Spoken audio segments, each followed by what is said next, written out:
Show Chris Anthony, not recently inducted into the Colorado Ski Museum and Hall of Fame, right? Yes. I got that right. You just had your big event down in Denver for the kids project with the coffee, and we're going to give some coffee away here in a little bit. But let's focus on behind us here. Yeah. Yesterday, obviously, let's first talk about with any downhill, there's always 2 or 3 days that are scheduled for training. Yep. But we obviously canceled 2 of those here. They got to do a training run, which is, they only need 1 though. Is that how that all works? Well, yeah, there's 1 that's required. You have to get the 1 off and then you can have the race. But they usually try to schedule 3 prior to the race, just for that safety. And of course, the more time the racers can get on the slope, the better they're going to perform and the better show it's going to be. Yeah. And the safer it's going to be for a race day, when they're really letting it go, like today.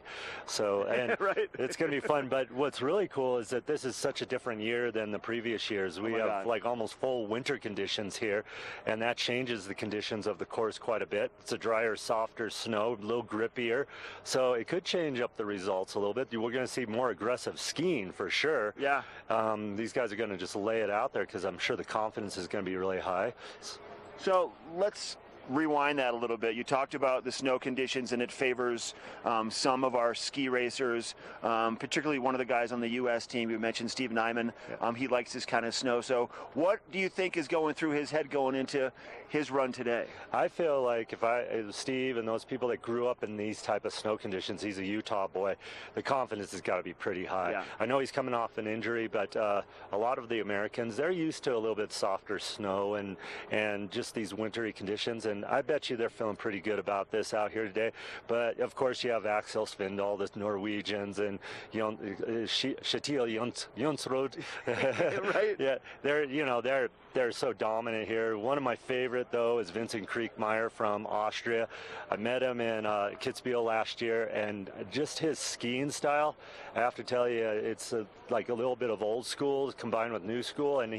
But all of a sudden he's coming on, and I think that the top part of this course could be his thing. So I don't know. It's going to be a great race today. A lot of favorites out there. So let's explain now. I mean, once you come out of the flyaway, you've got like 15 seconds of just cruising, and then the bottom drops out. And at that point on, it's kind of just hold on, because there's no margin for area for the rest of the course, right? I mean, it's a fast moving with a little bit of everything. Of course, their skis got to be going fast, so it's up to the technicians to make sure their skis are going fast. That top flat, which is to about 20 seconds, you can lose quite a bit of time there. Yeah. But once they drop off into the abyss, it's basically all gas forward, but hanging on to a perfect line. So it's definitely like taking a risk, so just off the perfect line, but letting it go.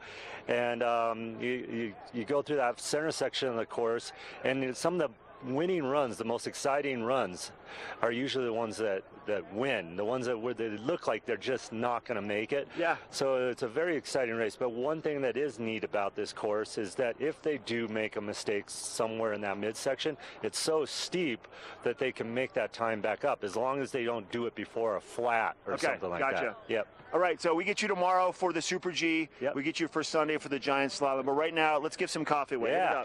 So I got some of my new coffee here. It's a dark roast blend. You have to come up here to the finish line and find me, and I will have this for you. So come on up and enjoy the race and find me, and I'll give you this bag of coffee. Right on, Chris. Thanks for your time. All right, more from Birds of Prey, Xfinity Birds of Prey. We have a weather report coming up. It's going to be a great day and a great weekend to be in the Valley.